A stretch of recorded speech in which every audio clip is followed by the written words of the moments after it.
안녕하십니까. 법무의 PK 변준석 변호사입니다. 박지연 변호사입니다. 네. 얼마 전에 뉴스 기사를 하나 봤는데요. 저희가 있는 부산 기장 앞바다에서 선박 충돌 사고가 있었고 그 네. 충돌 사고를 낸 선장과 항해사가 입건되었다. 네. 이런 기사가 있었습니다. 입건된 제명은 업무상 과실 선박 매몰, 업무상 과실 치사였는데 네. 사실은 기사에 얼마 전에 나오기도 했지만 이런 경우가 계속 간간이 있죠. 많이 있죠. 네. 네, 많죠. 그래서 오늘은 그 선박 사고, 배 위에서 사고가 났을 때에 대해서 좀 얘기를 해보면 좋을 것 같은데 어떤가요?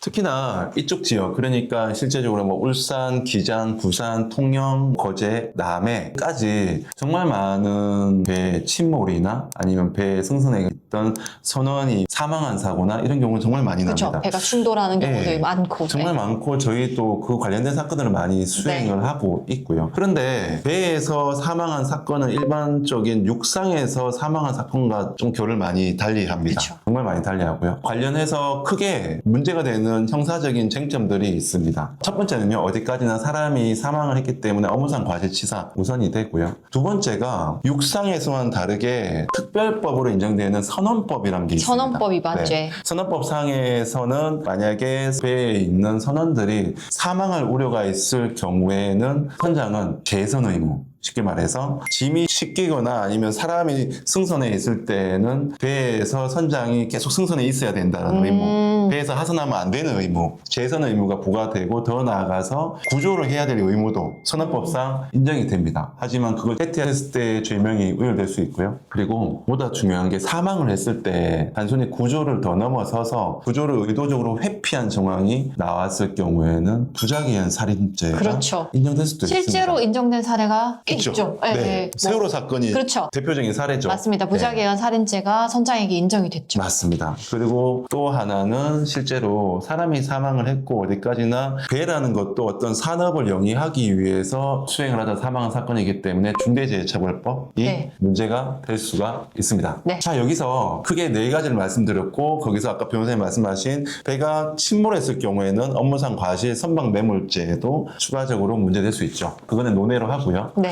그럼 여기서 과연 선원이 사망을 했을 때 선장이 처벌받는 거야? 아니면 선주가 처벌받는 거야? 여기서 선주는 배의 주인을 말하는 겁니다. 이 부분이 제일 큰 하나의 쟁점이 되는데 아까 제가 말씀드린 각 죄명들마다 수범자가 다릅니다. 현장에서 선원이 사망을 했어요. 네. 그렇다면 그 현장을 관리하는 대표적인 사람이 선장이겠죠? 맞습니다. 그리고 선주는 그 배에 타고 있지 않은 가능성이 크겠죠. 육상에서 있겠죠. 그랬을 때 배에 타고 있는 사람의 그 선장에 대해서는 업무상 과실치상, 그리고 선언법상 구조재선 의무 위반, 그리고 부작위한 살인죄까지 의율될 수 있는 가능성이 있습니다. 물론 선원이 사망을 했다고 해서 무조건 처벌되는 건 아니에요. 맞습니다. 어디까지나 과실이 있었느냐, 우선 업무상 과실치상에 대해서는 쉽게 설명을 드려서 어떤 조업 행위를 하거나 어선에서는 아니면 어떤 상선에서 업을 수행을 하다가 선원이 사망을 할 수 있는 가능성을 예견하고 회피할 수 있었음에도 불구하고 선장이 그걸 해태했느냐 여부를 가지고 그 해태한 사정이 밝혀지면 과실이 인정이 되지만 현실적으로 사건을 많이 해보다 보면 통상적으로는 과실이 추정되는 경향이 정말 많이 봅니다. 일단 결과가 있으면은 결과에 의해서 누군가의 책임을 물으려고 하는 경향이 강하다 보니까 맞아요. 예, 그런 맞아요. 식으로 수사가 진행되는 거는 맞아요. 맞는 것 같습니다. 그게 왜 그러냐면요. 업무상 과실 사건이 이 과실 범주를 어디까지 설정하느냐가 되게 자기적일 수 있거든요. 그렇죠. 법에는 그냥 업무상 과실이라고만 나와 있지 구체적인 내용이 나와 있질 않으니까요. 뭐 예를 들면 이런 거예요. 지하철에서 폭발물로 인해서 사람이 많이 사망을 했어요. 근데 수사기관이 자기적으로 지하철역을 만들지 않았다면, 지하철을 설치하지 않았다면 이런 사망사고가 나지 않았을 거 아니냐. 이런 너무나 광범위한 주의문을 설정하는 경우도 뭐 있죠. 극단적인 얘긴 하지만 네. 어쨌든 인과관계를 완전 극단으로 몰아가지고 하면은 누구에게든 책임을 물을 수 있는 맞아요. 구조가 맞아요. 되는 거죠. 예.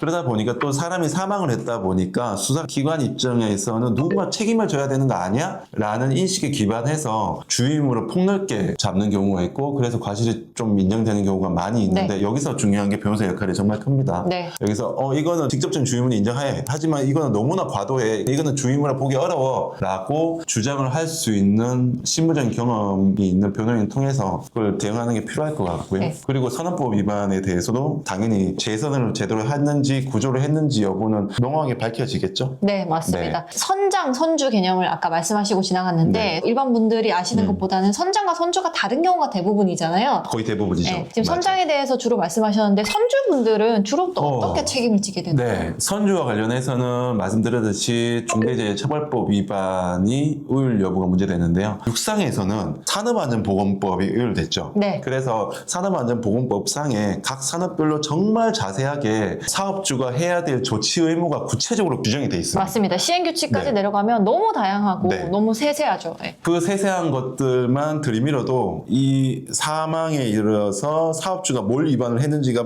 눈으로 명확하게 인식을 할 수가 있습니다. 네. 그리고 그걸 위반을 근거로 중대재해처벌법상의 주의무를 안전보건 의무를 위반한 것까지 인과관계가 쉽게 연결되는 구조이거든요. 그런데 해상에서 선원이 사망했을 경우에는 산업안전보건법이 적용되지 않습니다. 네. 그리고 그 특별법인 선원법이 적용이 되거든요. 네. 근데 선언법에는 구체적으로 이 사업주가 뭘 안전보건 조치를 해야 되는지 구체화되어 있지 않습니다. 그러니까 선주에게 적용되는 구체적인 그 조치 의무가 없는 거네요. 없죠. 네. 없다 보니까 이 부분에 대해서 선주로서는 어떤 의무를 해야 되는지에 대해서 적극적으로 방어를 한다면 육상사건에서 사망사건보다는 훨씬 더 방어를 하고 변호인 조력을 통한 효율성을 기할 가능성이 큰 사건이 해상사건으로 볼 수가 있습니다. 중대재해처벌법만 주로 방어를 하면 되는데 거기에는 아무래도 조문수가 훨씬 적고 맞아요. 산업법보다는 조금 촘촘하지 않다 보니까 맞아요. 방어 여지가 넓다 말씀이신 거. 그런 부분이 있고요. 또 하나의 특징이 해상 사건에 대해서 사망사고 발생했거나 하면 별도의 기관이 움직입니다. 여기가 네. 어딘가요? 해양안전심판원이라고 있습니다. 각 중앙해양심판원뿐만 아니라 각 지방에도 지방해양안전심판원이 있는데 여기서는요 일반적인 수사기관보다 사고 원인을 좀 더 구체적으로 규명을 하는 기관입니다. 전문적이고 구체적으로 규명을 네. 하죠. 그리고 그걸 통해서 어떤 선장 등의 주의무 위반, 어떤 법 위반이 밝혀지면 선장으로서 선박을 타서 항의를 할 수 있는 자격이 취소되거나 면허 정지를 내리는 기관이거든요. 그렇기 때문에 형사처벌뿐만 아니라 선장으로서의 면허 정지 행정처분도 부과되는 것이 해상사고의 특징입니다. 그러면 해양안전심판원에서 이루어지는 그런 조사라든지 네. 이런 거에 또 대응을 할 필요가 있겠네요. 맞습니다. 네. 그 부분도 역시 변호인을 통해서 대응을 하는 것이 정말 요즘에 많은 현실입니다. 그런데 지금 오늘 이렇게 전체적인 구조에 대해서 말씀을 드렸지만 현실에서는 실제로 해상 사고에 대해서 규명이 좀 많이 어렵고 실제적으로 아직까지 수사 시스템이 육상 사건에 비해서는 촘촘화되지 않은 것이 좀 특징입니다.